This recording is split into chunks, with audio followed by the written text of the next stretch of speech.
Hello. हाय, नमस्कार। This है doctor Gajendra Singh. तो सभी विद्यार्थियों का स्वागत है अध्ययन मंत्रा के आपके अपने यूट्यूब पोर्टल पे। आज की शॉर्ट वीडियो में 5 मिनट में आपको पूरा वायुमंडल का कॉन्सेप्ट, खासकर वायुमंडल की जो परतें हैं, क्योंकि आप कोई भी एग्जाम में चले जाओ, वायुमंडल से क्वेश्चन हर बार आता है। It is a very important and very mandatory topic. तो चलिए इसको चुटकियों में कर लेते हैं। आइए। तो एटमॉस्फेयर में बच्चे याद रखना हमारी 5 परतें हैं, जिसमें सबसे नीचे वाली जो परत है, यानी जहां पर अभी हम लोग क्लास ले रहे हैं ना, the lowest layer in the atmosphere, जिसको हम क्या बोलते हैं, ट्रोपोस्फियर। ट्रोपोस्फियर में आपको 3 चीजें बता रहा हूं जो याद रखना, जो ही आपको याद रखनी है। ट्रोपोस्फियर में बच्चे एक तो याद रखना, जितने भी मौसमी घटनाएं होती है, जितने भी वेदर इवेंट्स है, मौसम, बादल, बारिश, हिमपात, स्नोफॉल, स्लीट, ड्रिजल, यानी ऑल फॉर्म्स ऑफ कंडेंसेशन, वर्षा के सारे रूप, बादलों का निर्माण। बादल कौन से? बरसाती बादल। वो सारे कहां होते हैं? क्षोभ मंडल में। और आप जानते हो इसको बच्चे, आप बायोटिक लेयर भी बोल सकते हो। बायोटिक लेयर यानी जैविक परत। क्यों? क्योंकि जितने जीव जंतु, पेड़ पौधे कहां रहते हैं? जमीन पे। जमीन वाली यानी सबसे लोवेस्ट लेयर कौन सी है? क्षोभ मंडल। एक याद रखना, इसको कन्वेक्शनल लेयर भी कहा जाता है विद्यार्थियों। कन्वेक्शन लेयर कई बार पूछा गया। संवैनिक परत किसे बोलते हैं? अरे क्षोभ मंडल को ही संवैनिक परत कहते हैं। कारण, संवैन क्या है? संवैन का मतलब है वर्टिकल ट्रांसफर ऑफ हीट। यानी क्षोभ मंडल में जैसे ये हमारा धरातल है, अब जब गर्मी पड़ती है तो भैया मुझे गर्मी लग रही है, हवा भी गर्म होगी। हवा गर्म होने के बाद क्या होती है? हल्की होती है। ये अच्छी भाषा में कहूं तो डेंसिटी कम होगी, यानी वो क्या करेगी? ऊपर उठेगी।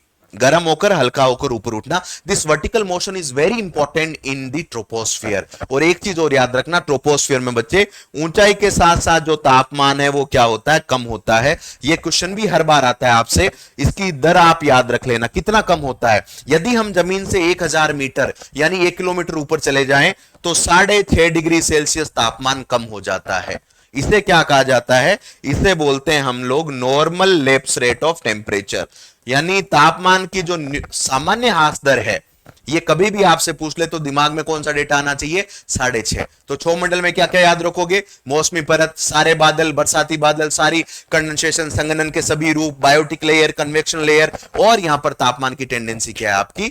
जो कि 6.5 डिग्री। यानी आसान भाषा में, जैसे जैसे हम ऊपर जाएंगे ठंड का एहसास होने लगेगा। क्षोभ मंडल के बाद, ट्रोपोस्फियर के बाद बच्चे दूसरी लेयर आती है, जिसे हम बोलते हैं स्ट्रेटोस्फियर।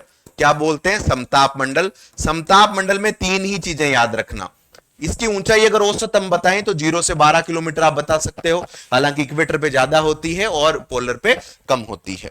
समताप मंडल में अगर आप याद रखें तो कितना, हमारे ऊपर बच्चे 12 से लेकर 50 किलोमीटर का जो जोन है वो समताप मंडल है। एक तो याद रखना, इसमें ओजोन गैस पाई जाती है। ओजोन गैस के बारे में आप सब जानते हो, जो कि अल्ट्रावायलेट रेस से हमें क्या करती है? प्रोटेक्ट करती है। और एक चीज और याद रखना, ये अगर बात करें हमारे जितने भी वायुयान है, एयरक्राफ्ट के लिए सबसे सुटेबल लेयर कौन सी है? बार बार पूछा गया, स्ट्रेटोस्फियर। व्हाई? बिकॉज इसमें किसी तरह की कोई मौसमी घटना नहीं होती। There is no weather event as such. हां, इसमें एक एक्सेप्शनल क्लाउड जरूर बनता है, जो कि बरसाती बादल नहीं है, ध्यान रखना, जिसका नाम है मदर ऑफ पर्ल क्लाउड। ये 3 चीजें आप याद रखना। किसके बारे में? ये 3 चीजें आपको याद रखनी है समताप मंडल के बारे में। क्या क्या? ओजोन गैस कहां पाई जाती है? समताप मंडल। वायुयानों के लिए सबसे महत्वपूर्ण समताप मंडल। और मदर ऑफ पर्ल क्लाउड यानी मुक्ताब में कहां बनते हैं? समताप मंडल। इसके बाद आप ऊपर जाओगे 50 किलोमीटर के ऊपर तो आपको मिलेगा मध्य मंडल। That is the coldest layer of the atmosphere, मध्य मंडल। अगला कौन सा हो जाएगा विद्यार्थियों? मेसोस्फियर। मेसोस्फियर। मेसोस्फियर यानी बीच का, 2 ऊपर 2 नीचे, ये बीच में है मध्य मंडल। कितना? 50 से 80 किलोमीटर की ऊंचाई पर जो हवा है, वायु है, उसको हम क्या बोलते हैं? मेसोस्फियर। इसमें क्या क्या याद रखना? 3 चीजें बस जल्दी से याद करना। एक तो सबसे ठंडी परत कौन सी है? पूछा जाएगा आपसे, मध्य मंडल। कारण, क्योंकि इसमें बच्चे टेम्परेचर घटकर -100 डिग्री तक भी पहुंच जाता है। -100, इससे कम तापमान और कहीं नहीं है। Therefore it is called coldest layer. और याद रखना एक चीज और, कभी कभार आपने सुना होगा कि हमारे धरती पे मिट्योराइट्स गिर जाते हैं, उल्का पिंड गिर जाते हैं। तो हालांकि जो गिर गए वो गिर गए, लेकिन ज्यादातर केसेस में याद रखना, उल्का पिंड हमारी मध्य मंडल में आकर फ्रिक्शन की वजह से ब्लास्ट हो जाते हैं। तो उल्का पिंडों के विस्फोट होने की वजह से इस क्षेत्र में मीटियोराइट्स के कण भी हैं, डस्ट पार्टिकल्स भी हैं। तो उल्का पिंडों का क्षेत्र किसको बोलते हैं? मेसोस्फीयर। इसमें भी एक क्लाउड बनता है जिसका नाम आपको याद रखना, नोक्टिल्यूसेंट क्लाउड। कौन सा क्लाउड है? नोक्टिल्यूसेंट क्लाउड। हिंदी में बोलते हैं बच्चे निशादीप्त मेघ। तो ये 3 चीजें अगर आप याद रख लोगे मध्य मंडल के बारे में, तो काम बन जाएगा। क्लियर है? 80 किलोमीटर तक पहुंच गए।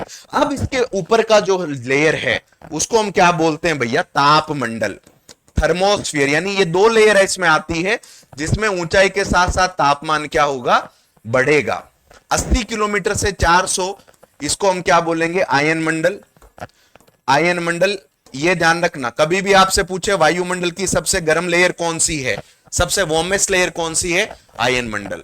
कभी भी आपसे पूछे रेडियो वेव्स के लिए जो रिफ्लेक्शन होता है, या हमारे लिए टेलीकम्युनिकेशन, वायरलेस कम्युनिकेशन या रेडियो संचार के लिए कौन सी महत्वपूर्ण लेयर है? आयन मंडल। और ये इतनी ज्यादा गर्म है कि यहां पर वायु राशियों का, एयर मोलिक्यूल्स का आयनाइजेशन हो चुका है। इसे आवेशित वायु राशियों का क्षेत्र भी बोलते हैं। आयन मंडल के ऊपर जो सबसे लास्ट लेयर है, जिसको हम क्या बोलेंगे? एक्सोस्फीयर। यानी ये आउटर मोस्ट लेयर है एक्सोस्फीयर, बाह्य मंडल, सबसे बाहरी, सबसे ऊपर। यानी इसके ऊपर क्या है? इसके ऊपर अंतरिक्ष है।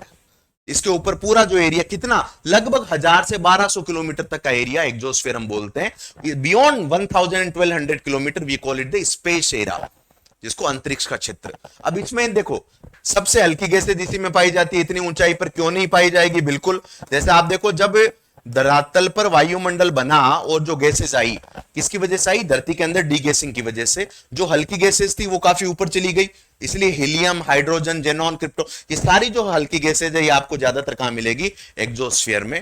हमारे जो पोलर सैटेलाइट हैं, जो 700 से 900 किलोमीटर पर ऑर्बिट पे स्थापित किए जाते हैं, पीएसएलवी जो हैं, वो भी याद रखना एक्सोस्फीयर की पेरिफेरी में ही स्थापित किए जाते हैं। तो उम्मीद करता हूं ये छोटा सा सेशन आपको वायुमंडल के बारे में एक बड़ा क्रिस्टल क्लैरिटी दे गया। जरूर बने रहिएगा अध्ययन मंत्रा के, लाइक कीजिएगा, सब्सक्राइब कीजिएगा। Thank you so much, take care, see you there in the next video, bye bye.